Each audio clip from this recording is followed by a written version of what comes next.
Joana Francisco is a London-based artist focusing on various types of art, including film, music, and theater.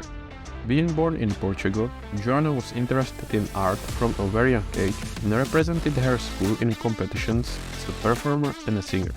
However, the educational curriculum didn't suit her, which left her uncertain about her career path. On top of that, she had to deal with a range of obstacles, including racism, family separation, and other teenage problems. Possibly thanks to these difficulties, she discovered her new life trajectory and moved to London to study film. Still, she's proud of where she comes from and shares details about growing up in Almada, a city the opposite of Lisbon. Joana has recently left her job in hospitality and received an unexpected opportunity that may have inspired her to focus on performing again. Listen to this episode to learn more about life in Portugal, find out what strange methods the performers use, and get inspired by Joana's positive mindset. Enjoy! Hello Joana, thank you for joining us and welcome to the show. Woohoo! Thank you for having me. For the beginning, can you please introduce yourself? Okay, so my name is Joana. I'm 27 years old. I'm a filmmaker, so I do a bit of videography, editing, and I also keep a regular job to be able to pay the bills. So that's pretty much, I'm also a musician, I produce, I sing write songs, and yeah, that's pretty much it. Looks like you must have a lot of time doing so many things. It's hard. It's really hard. I mean, yeah, because I'm trying my best to do all of these things all at once, and sometimes it's a bit complicated. So do you primarily focus on filmmaking or doing music? Right now, I'm actually doing more filmmaking than I'm making like music on my own because I'm responsible for this project. I'm directing a few music videos for this artist called Makama. He's an artist from Nigeria. Like I'm going to deliver probably in a few days. I want my personal deadline is for tomorrow. Is it going well? Are you going to hit the deadline? I think I will because it's my personal deadline and the artist, like he just gave me like complete freedom and I've been having like some delays because finding people to edit and I had to like edit myself and not just that, also like mental health and all of that. But the artist, I feel like as long as he sees that I'm doing like the job that he likes so far, I've been having really good feedback. So yeah. I would say let's try to start with your beginnings. So can you say where do you come from? So I was born and raised in Portugal. I'm daughter of immigrants. I am half Cape Verdean, half Angolan, so Africa. And my story started a while ago because when I was 15 years old, I wanted to study. I started like drawing when I was very young. I started making music when I was not making music, but I started singing, when I was very, very young. So I was in school, which is a long story short. I was in school. My music teacher noticed me, and basically I took the spot of this girl, and everybody in school hated me for. They hated me like, you stole Paulus, like because usually every year you have to perform in Madeira, Cristiano Ronaldo's island. I spent like 6 years of my life in there, and every year you have this competition and you have to go there. All the schools compete, and I was selected to be the main voice of the choir. So is it like one student representing the school? It's an entire school. Like the school is kind of like your band. So you have like the flutes, and then you have like, I don't know, you have like an entire... Oh yeah. And my teacher, like basically, I was very young. I was like, 6, 7 years old. So my first performance was televised. Really? Yeah. Wow. Then I look at it and I was like, damn. It was crazy. It was a lot of fun. But ever since I was just like, I was very sad because I always wanted to do music. But then I started like drawing and, I became a teenager. So drawing became my thing. And then I had an uncle, he's an architect. I wanted to study architecture. And then out of nowhere, this theater course opens in my town. And my mom was like, you have to go, you need to like, please go. Like, it was like, what? Like, that's totally my grandpa wanted me to be a teacher or a lawyer. And because I always wanted to either be a teacher or a lawyer or something, I was saying, yeah, I want to be a doctor. All right, I want to be a lawyer. I want to be a teacher. And it was like, yeah, go for government jobs. This is what you're supposed to do. And my mom was like, "Yeah." And I went. So my journey in the show business started when I was 15.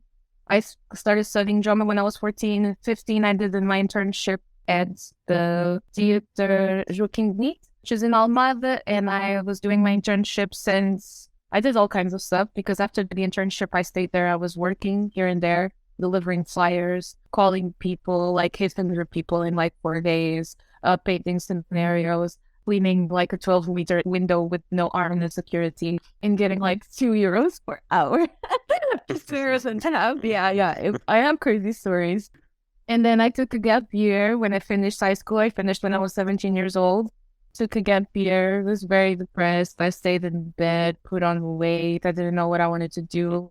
Why depressed? Didn't work out at high school or? I didn't know when I went. High school was really hard because all my colleagues were older than me. They were older. I was a bit naive, young. I also did like some stupid things, you know what I mean? But at the same time, I don't think that even if you were stupid at the time, it's not really an excuse for you to get any sort of bullying. So I was very young and I didn't know how to deal with like certain things. My teacher, do you know anything about the method? Like Stanislavski method? I remember we studied that at university. But if you can introduce it, and it's good, refresh it for me as well. No, that's fine. So the Stanislavski method or the methods is basically using your personal experiences to feel certain scenes. So, for example, if you have a dramatic scene where you have to cry, maybe the director is going to be like, remember when you come on, die. Or like, for example, actors that stay in character, that can also be considered the method.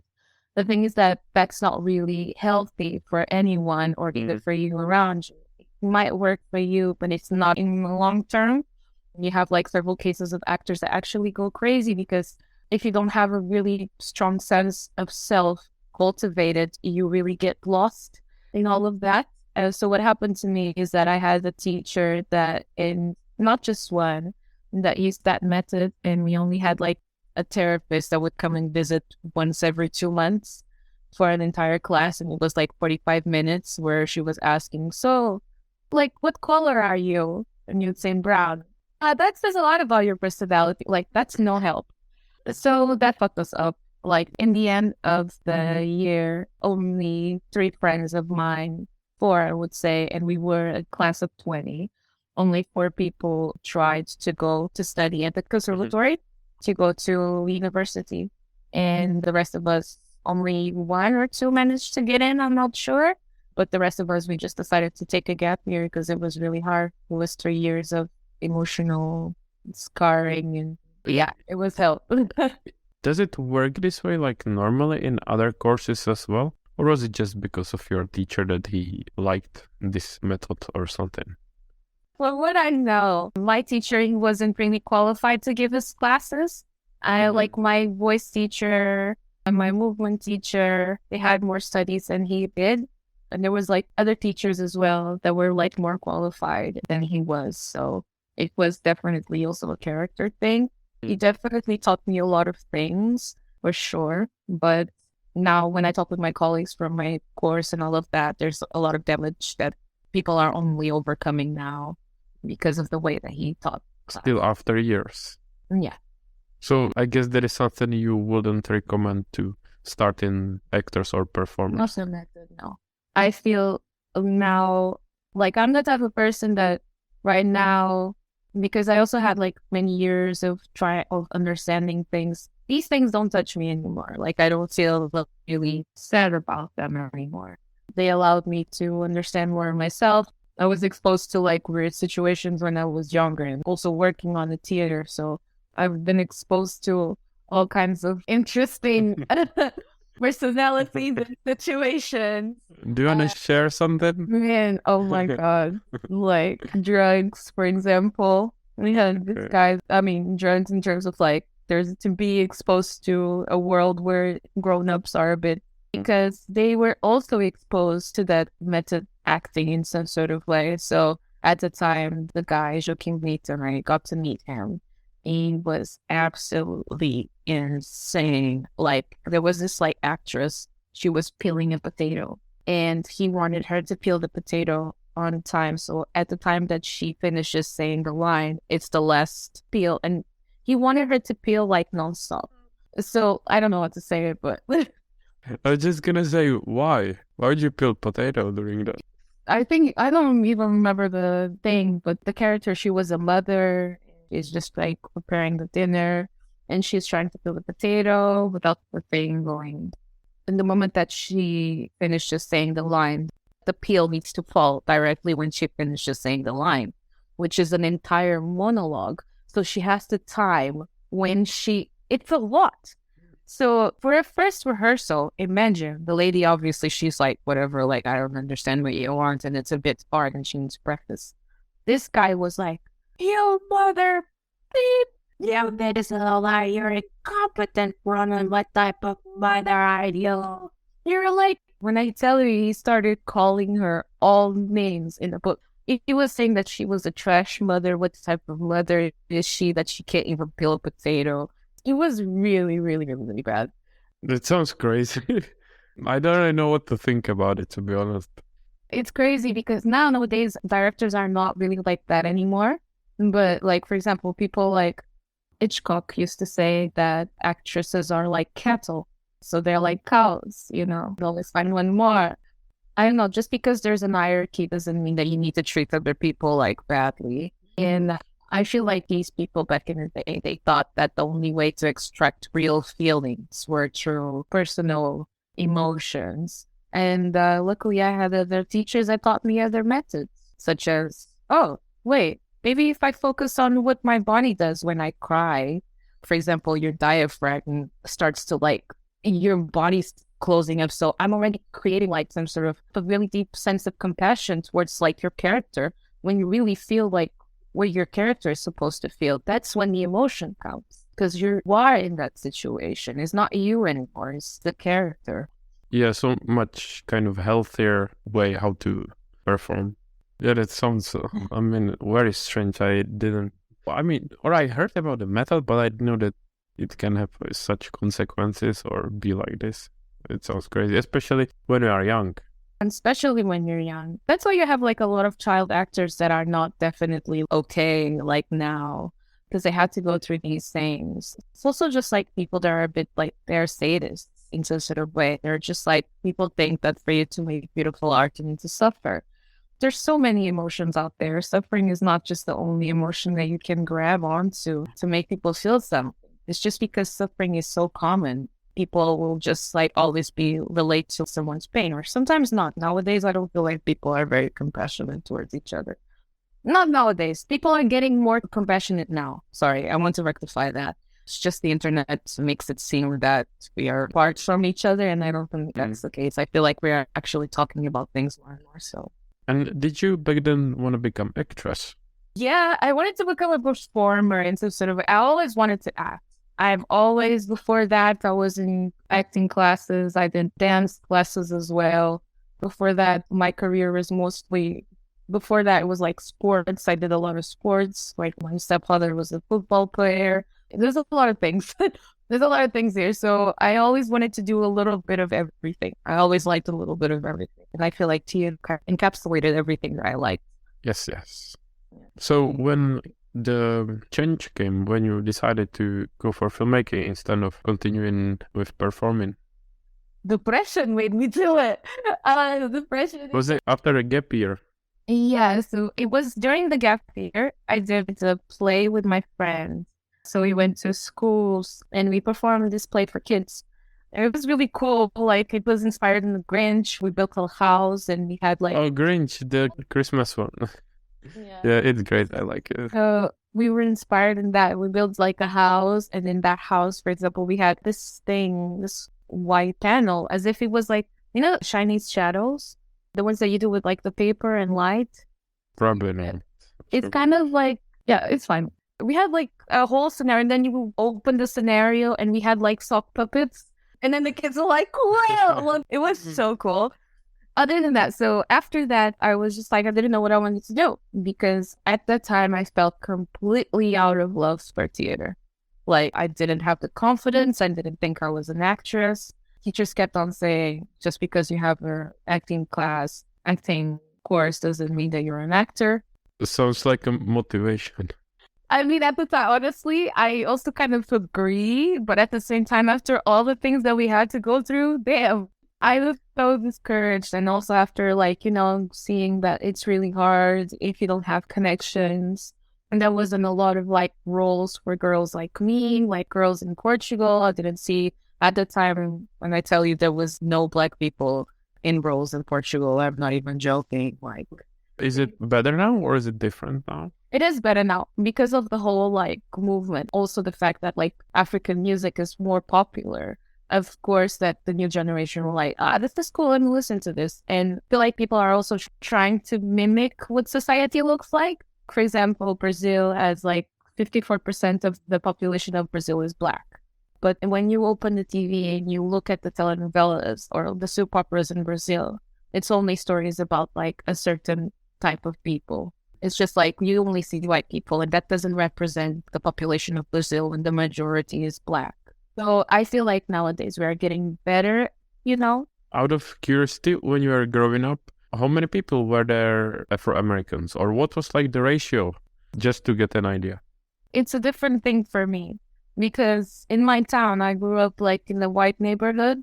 So if you would go, outside kind of in certain neighborhoods, there was definitely a big demographic of like Africans because Portugal used to colonize Angola, Cape Verde, Mozambique, and all of that. So obviously that these economies were ruined and people were trying to find like better solutions of life in Portugal. So yeah, in my town, I was like the only Black girl, but if I walked like a bit outside my town, in my town, I would say like my little place where I live. Yes. My school, for example. But if I walked a little outside and all of that, you definitely had like big communities of African people. But they were living like in very, very poor conditions. But is it better these days, like years after? There are things definitely that, like, for example, now with the whole push on education, push on healthcare, like in terms of representation, things are getting slightly better. But I feel like, for example, these stories are still not written. These stories about like Black people are still not being written by Black people. I feel like there's still a bit of a gap. So, for example, if we're going to talk about racism or what racism is, I understand now. And also because, for example, when I was 16, I didn't have conversations with my friends about racism because I didn't know. I knew that it was a big problem because I seen my family and I've been through situations myself. But I didn't know much about it because we never got any sort of information about it in school.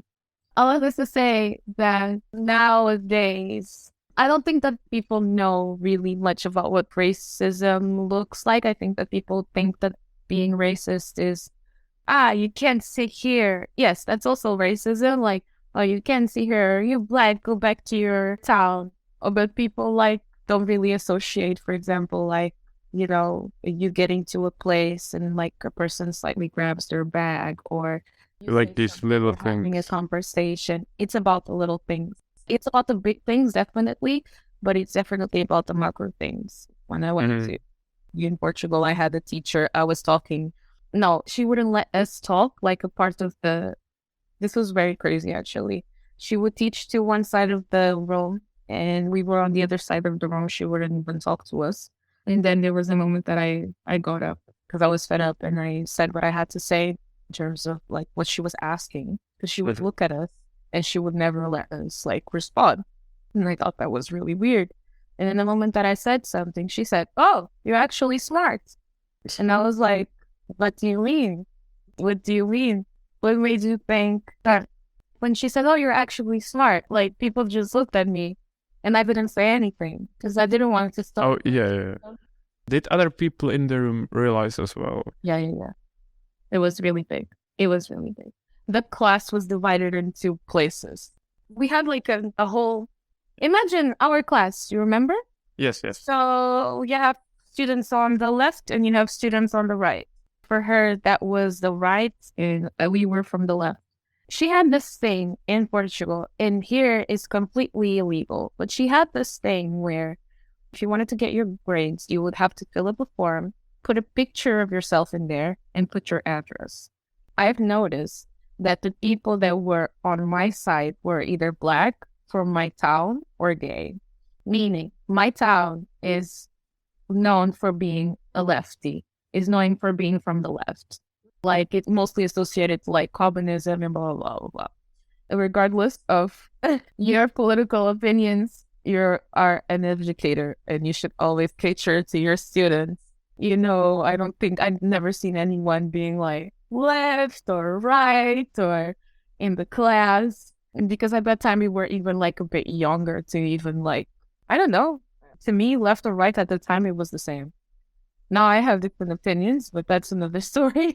But it's the whole thing of It surprises me. I wouldn't expect like that it's possible at school in Portugal. Yeah, at the university. It's like, why would you do that? Do you think that students aren't going to notice or that it's like going to be okay? She said that she was going to retire like next year. She was going to retire like a farm, like doing this. So for her, it's been years since she was doing that. I bet she was very bamboozled because I stayed there for one semester. Because then I took the decision to go to London. So 1 year, one gap year. Then I got into the university in Portugal because I studied like general studies. It was a bunch of things. I had like literature, I had astronomy and astrophysics, which I only put my foot in there like once because I was too tired. Although I love astronomy and astrophysics, it's something that I'm actually studying right now.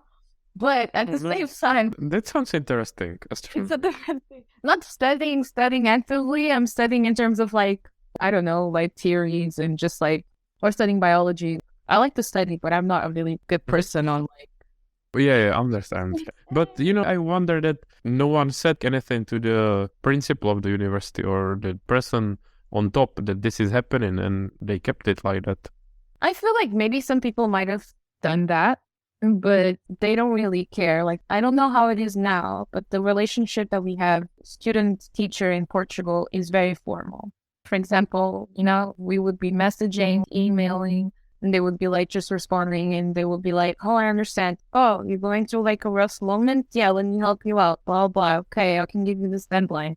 Okay, blah, blah. In Portugal, no. In Portugal is like zero relationship in between the student and the teacher. Because the educational system needs a huge reform, they still have this really big idea of hierarchy. Sometimes you have amazing teachers like everywhere, but they are being swallowed by this whole weird system where, teachers are not getting paid enough. It's kind of like corporate. Is it like that in educational system, or is Portuguese culture in general like that? I would say both. I say both, but at the same time, I will blame more the government for that. We don't have like a government that is very educated or that wants to educate people, because for them, it's not a priority. The priority is quick fixes. It's like bread and circus, right? The people are complaining about, hey, raised our minimum wage. And he's like, yeah, we're going to raise your minimum wage by 100 euros. But we are also going to raise everything else. Yeah. That's why like people are just very tired, and I feel like that's the reason why like people are not really fighting, because no matter how much you fight, things are not really changing.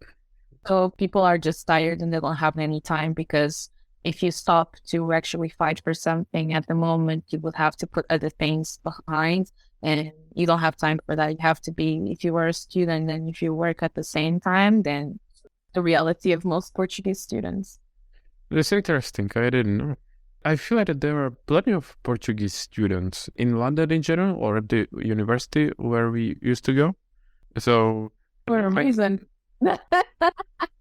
For a reason. But before I thought that it's maybe because it's, I don't know, somehow supported to go to study abroad, or there is maybe high level of English, so it's easier to go to study there. So I didn't really know why, but now I see that it's kind of a different reason. I feel like, yeah, in some sort of way, like, for example, because you're an European, you get access to student finance in some sort of way is encouraged, blah, blah, blah, blah. And also like, it's also the thing of like, not everybody has access to this. Like my mom had to make sacrifices. She had to immigrate in order to put me through university. Otherwise, I would never be able to go to university in Portugal and make my little decisions on like going to university in Portugal. So I was very lucky in a way. My family literally come from nothing, I would say. Were you born in Portugal?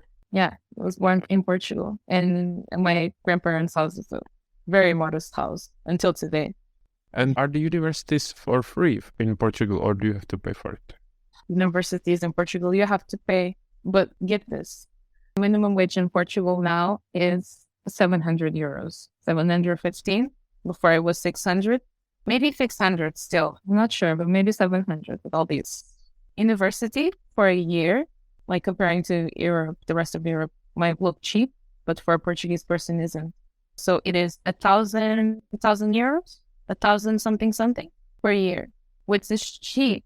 But at the same time, now with the price of rent going up and up more than ever, before you could rent a room for like 250 euros in Lisbon. Now you rent a room for like 500, 700 euros. So it's absolutely. And do most of the students go to study to university at Lisbon, or are there universities in, I guess, Port or other big cities as well? Yeah, there are there. Like we have this like one university city. They call it the university city. It's called Coimbra.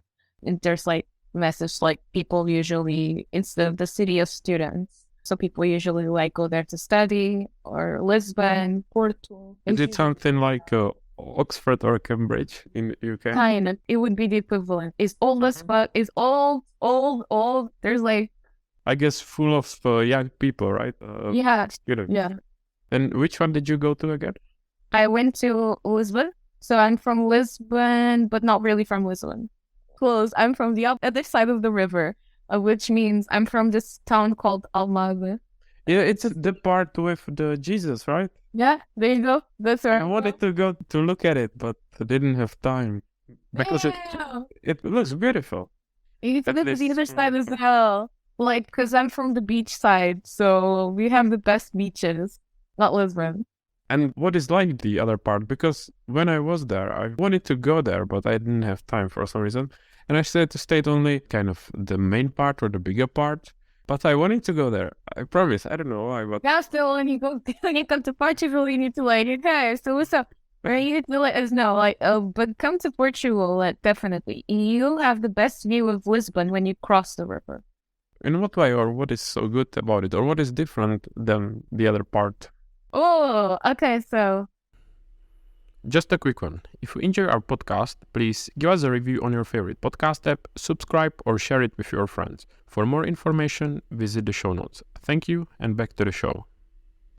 Can you please try to sell us your better part of the Lisbon? Okay, so first of all, where I grew up, it's kind of like a desert. So people would go to Lisbon, work, and they would come back to sleep. So in my town, people had to build things for themselves.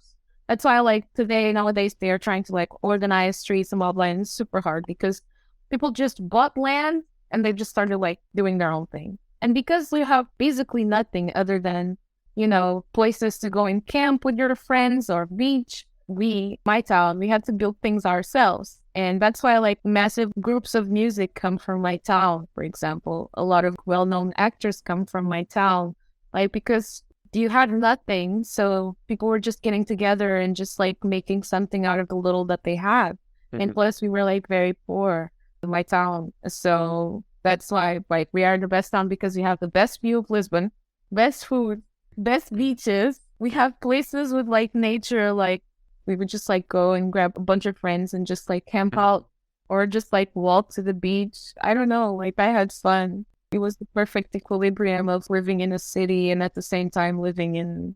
And I guess it's not as busy as the other part of the Lisbon, right? I guess most of the students go there. Tourists, I mean. Yeah. It's kind of like... And now as tourists, Portugal became this big thing out of nowhere. So we are now having, like, a lot of tourists, but it's still very chill. Like, it's also the thing of, like, in my town, you need to know what to carry yourself, Like, we're not Lisbon. There are a lot of people from Lisbon. I'm joking. I feel so bad for all the people from Lisbon listening to this. Because they are the capital, and the capital will always get shit, you know? They'll always be like, oh, you posh people. Yeah. Will always think that the capital is posh. But it's kind of like, I don't know how to describe it. No, I think I understand. It's like if I was like talking about the capital city of my country. Me not coming from the capital city, I'll probably be speaking kind of the same way. So it makes sense. Yeah, that's pretty much it. Lisbon is really cool. I love it though. I love Lisbon. Yeah, I find it interesting because I like geography. So when there is like a discussion about the city or the country, I'm quite curious. So it was cool to find out something new. And you have to walk a lot. Oh, yeah, for sure. But when I was there, it was a beautiful city for sure. As a tourist, to someone who's not from there, I can recommend it. But the hills, it wasn't fun. I didn't know that. I didn't expect that. Didn't know. I mean, I guess I read somewhere that it's called City of Seven Hills, I think. Yeah.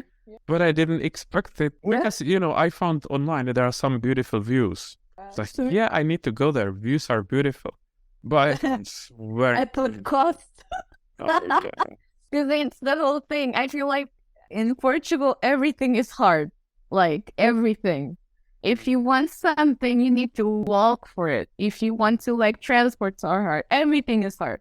If you are from my town, like, if you go out to Lisbon, you have to wait until, like, 7 a.m. in the morning to catch the boat to go to the other side. Yes, you could rent a cab, definitely. But we were broke back then. So, like, we would just wait for the boat and go home, like, just be like hangover, then just like, let's go. And then you get on the other side, and you have like almost like an hour's travel on bus. But the good thing is if you, grow up with this in harder conditions, then whatever happens to you is easier. You are prepared for it. You've been to some struggles, so now it's easier. That's why I say that people from my town are very like, you need to carry yourself in some sort of way of not be intimidating, but in the way of people respect you, because you have to work really hard to have not much sometimes. So yeah. Coming back, when you decided to leave your university in Lisbon and go to the London, was it because you didn't enjoy it there? It was because I thought that I was tired, especially if Portugal is a small place. It's not that small, but it's small.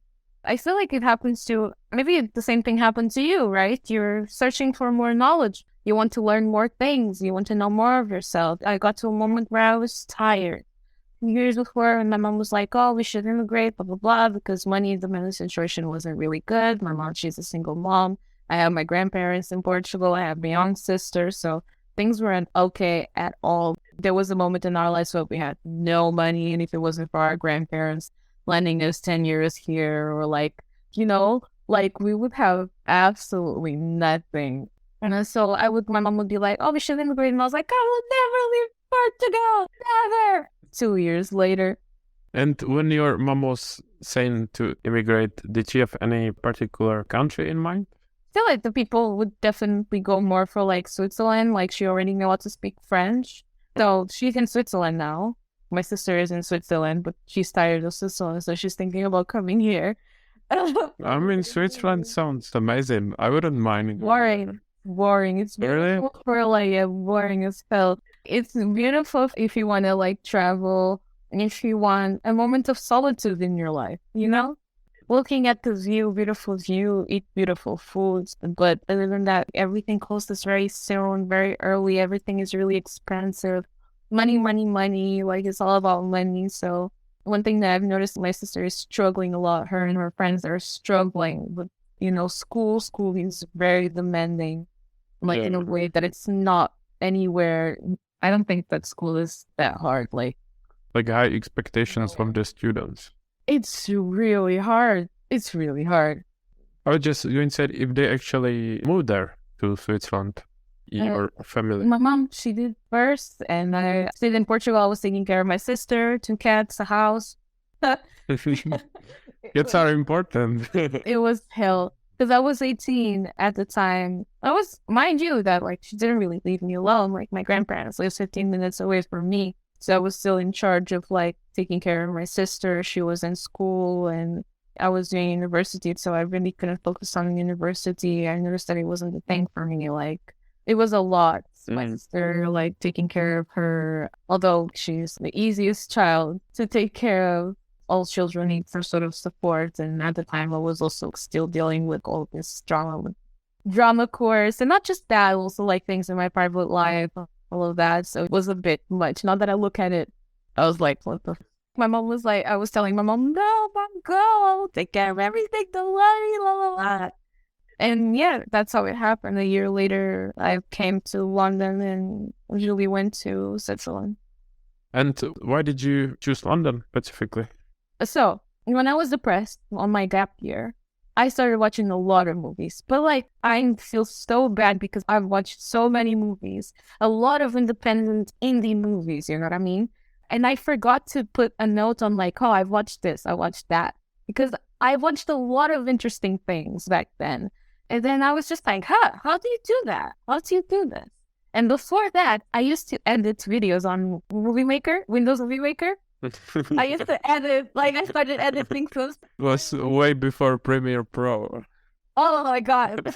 I used to like make, and during, because we had this module in drama course and we did, I don't know, a short movie. Oh my God, it was a 2-week module. In 3 years of drama school, a 2-week module for cinema. I guess you learned a lot during 2 weeks. No, like when I started editing like shows and I started editing like things for my friends. I started doing like small little stop motion animation with paint. I would just like draw up a frame and then like draw another one. Yeah, just, like, stop motion is great. I like it.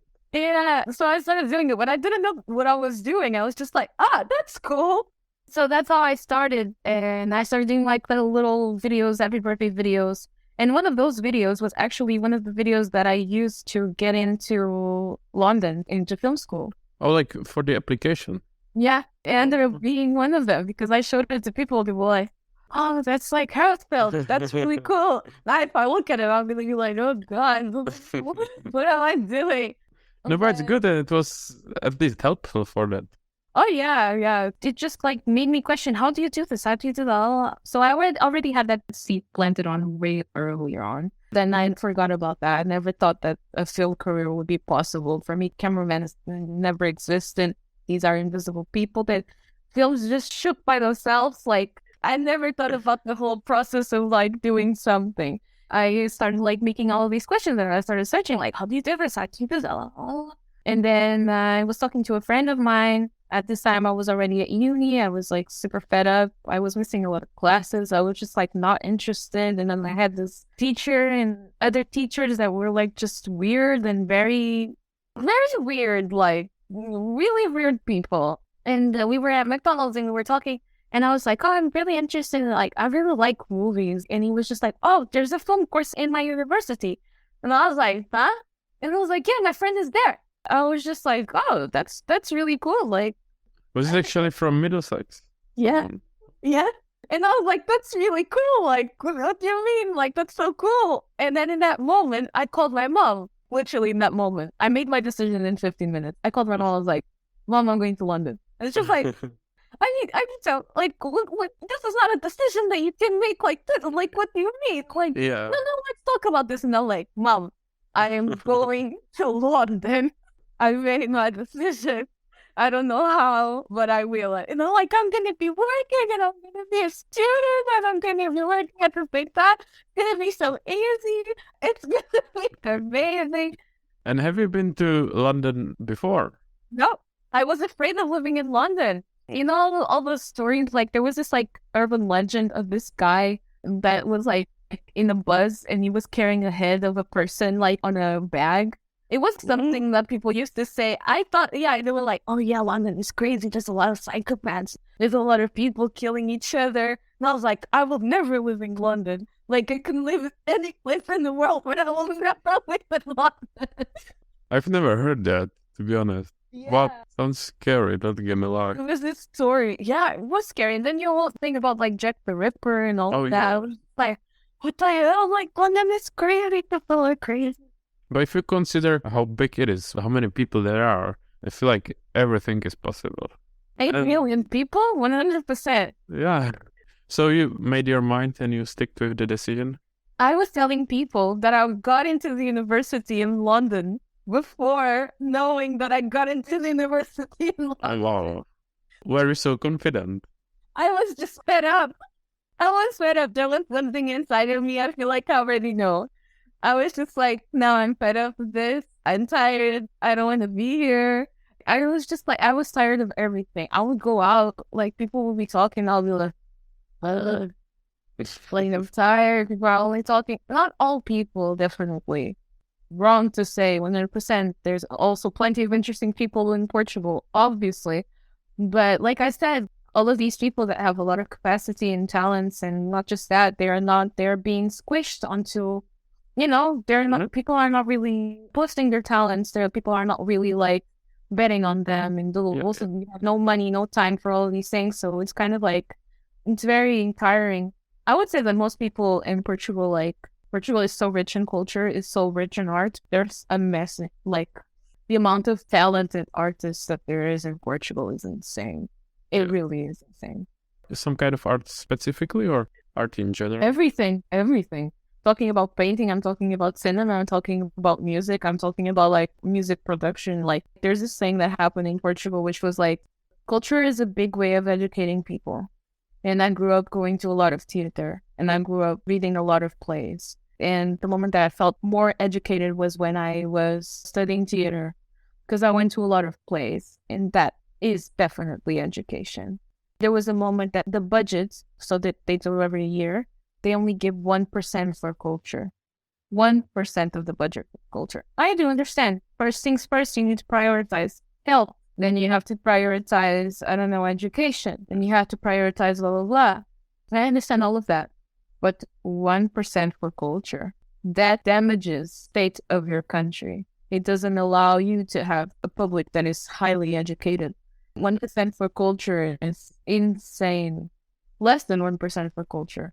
And I wonder, for example, when it comes to these actress, did she become so successful because, I don't know, the education was so good that she improved herself as much, or was she one of so many that was just talented, or was it hard work and talent? I feel like it was hard work. From what I know, I have like more friends that are closer to her than I am. Like I only know her like kind of like from the outskirts in some sort of way. If we see each other, she will recognize me. We will talk, blah, blah, blah. But I have definitely friends that are like definitely more closer to her. And from what I know is having people uplifting you, or having also like really hard work. She was doing soap operas in Portugal before all of this. I feel like she has an amazing business mind in some sort of way, because otherwise she will never be in, or she will never caught the attention of all of these people from the outside wanting her to be part of the movie. So I feel like it's a combination of everything. I think that it's combination, maybe like support from the family. I hope so. I don't know anything about that. But she's been working, and she was a model before. She's been working since a very young age. So I feel like it was a combination of everything. And she did a lot of soap operas. So I do believe that she actually worked her ass off to be here. Yeah, it's really impressive. Definitely, especially somebody from your course, and you're just like, and it was just like, okay, you know what? One day we'll catch you. Don't worry. My friend and I were just like, yeah, one day we'll catch you. We'll catch you. And it's true, you have to believe that. Like, why not? Why not you? No, of course. Like, if you see a story like this, I don't have a friend who would be like in Hollywood movie like you do. But if I did, I'd be like, it's really cool looking at from where you came from, how you grew up, and now you are here. So it's like great example that it's actually possible to make it like this. And also coming from our town, like everything is really hard. I don't know her hardships that she had to go through her life, but I bet there's many. Especially in the film industry. And as extras, I cannot imagine how competitive and crazy it must be. Even in film industry is competitive, but being actress in Hollywood, it must be even more. I don't know about that, but I bet. And the long hours of work, 14-hour days, 16-hour days. I feel like you always hear these stories, about the background, about the producers and what they need to do in order to get a role and everything. So you're like, this is crazy, and the casting. I can tell you a story about what happened to me last month. Yeah. So I decided to quit my job. I was working as a receptionist in this place that I'm not going to name it. It's a fancy restaurant in Kensington. And I was just tired, fed up of everything. I decided to quit. Still had to give notice, but I had a lot of days off. On the next day, after 10 years of not hearing a word from this teacher, I woke up on a Friday. So this was Thursday when I took the decision. On a Friday, I woke up. I had a message from like my colleague being like, Joanna's rather teacher in the class, like my voice teacher.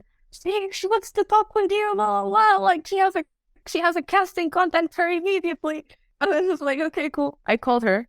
And I was like, hi, so how are you? And she was just like, hey, Joanna, so I heard you were in London. Like, I have a casting for you. When can you be here? And I was like, well, I can be there. Like, I just quit my job yesterday. I can be there. Like, well, I want. Like, so it was coincidence. Yeah. It was I don't know. I don't care. Like, what it was, whatever. But I had this casting. I didn't stay in the casting, though. It's okay. But it was the fact that after 10 years, sometimes your name is in rooms that you don't even dream of. You might plant seeds like back in the day. And then out of nowhere, you just have like somebody giving you an opportunity. And I just took it. I went. I was in Portugal Sunday morning, had a big dinner with my friends, people that I haven't seen in like years. Now, the next day I went on the casting. I walked in. I see the poster of Shrek signed. I see the poster of Searching for Nemo. I knew it was going to be for like voicing something, to dub something. Oh, yeah. Teacher, she is Peppa Pig in Portugal. And yeah.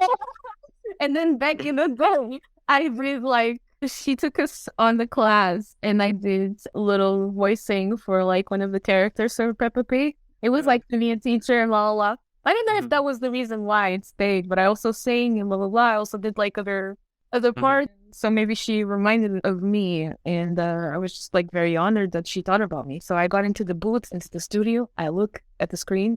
It was so cool. I got to see parts of the movie. It was so cool, but the song was really hard. The song is really hard. You were even singing. Yeah. The song is really hard. Different techniques of voice. Like, I don't consider myself a good singer. I want myself to be a good singer, but like, there's different types of singers. I don't sing with my chest. Like, it's called belting. It's a different technique. Hailey Bailey, she's a master at doing that. So in the moment that I saw the song, then I tried, I knew that I didn't stay. Like, I knew, because the song wasn't for me. The good thing is that I felt that getting that no was kind of a reset in my life, because it just put me into...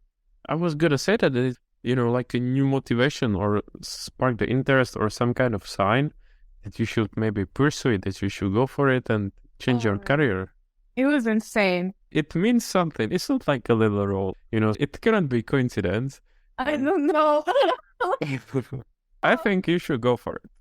I feel like it really, because like in the end when she said, I didn't get the part. First of all, I'm 27. The voice that I had to do, I can't even do it right now, but it's definitely not my speaking voice. So yeah, say something with... I really, no. I'll be like, oh my God, no, I know I can't do that now.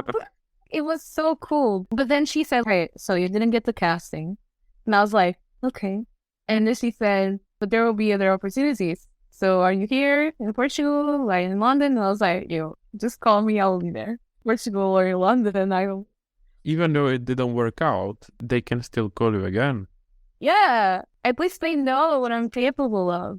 And I feel like it was very chic, There's no shame, and it's... No, after 10 years, since 2013, that was the last time I truly spoke with my teacher. 10 years of like, and out of nowhere, I get this call. For me, it was insane. Like, just the whole experience of also being in the studio and just learning again how to do things, how to focus on things. I literally, when I inside the booth, I looked at the screen and I started crying for like 10 seconds, and I was like, okay, I need to get my shit together. Nice, let's start. Because it was just like, what is this? Unbelievable, yeah. And it was also insane, as you said, that it happened one day after you quit your job. It's like, what kind of coincidence is this? Yeah. After like, I literally decided, I was just like, yeah, I'm going to quit my job. And on the next day, it was just me waking up. It was like 10 something. And I just woke up with the messages from my friend being like, hey, what's up? And the thing is that, like, you know what? I'm not really mad about not getting the part. My friends, they were just like, what? Like, I just like, imagine what it'd be like if I go back to Portugal again. And my friend was like, you're surprised about that? For me, it's you going back to Portugal to do the voice. That's the craziest part. I would honestly react the same way. I was never. My dream was always to voice 3D character. Like an So- animated film or something. Yeah. So who knows? Who knows? And like Shrek, like Nemo. I don't know many other movies that I actually like. So I want to. Who knows? Who knows? No, but honestly, I grew up with those films. I love them as well because I used to watch them when I was young. And these films from Pixar or DreamWorks, like these days, they're still good animation films, but those that we grew up, it's just kind of better when it comes, I don't know, to Nemo or first Toy Story or I don't know, but even Shrek is What is your favorite one? One of your favorites? Well, I definitely like those you mentioned, but I used to like Pixar a lot. Well, I need to think about it. No, it's fine. Me too. I liked Cars. Cars is cool. Which one? First or second one? No, the first one. Because Definitely. I remember I went to cinema, I was like, wow, this is beautiful, and I liked it. Oh, Up was Oh, very nice. that's heartbreaking. Yeah. Kevin, oh my god, the bird. Kevin, favorite character ever. Or Incredibles. I like Incredibles. Yeah. Oh my god, definitely. I saw Incredibles in the cinema when I was little. The first one back then. Yeah, it was like, what, 2004, 2003, 2004? As a kid, it must have been a beautiful experience. It was insane.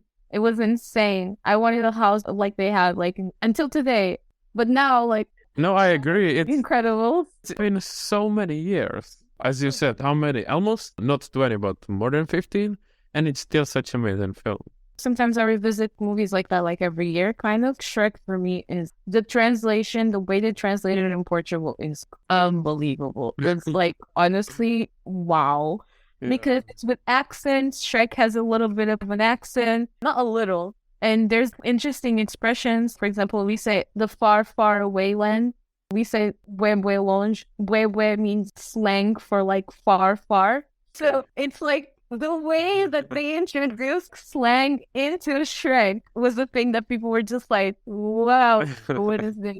I understand you because I think I've got it the same with my language. They also translated it very well, and they were great people who gave voices, for example, to Donkey. It was so funny, and back then I didn't even know, obviously, English, so I grew up listening in my native language, so it was beautiful. Yeah, that's what I want to do, basically. I would love to do that. I think it's a great idea, definitely go for it. What?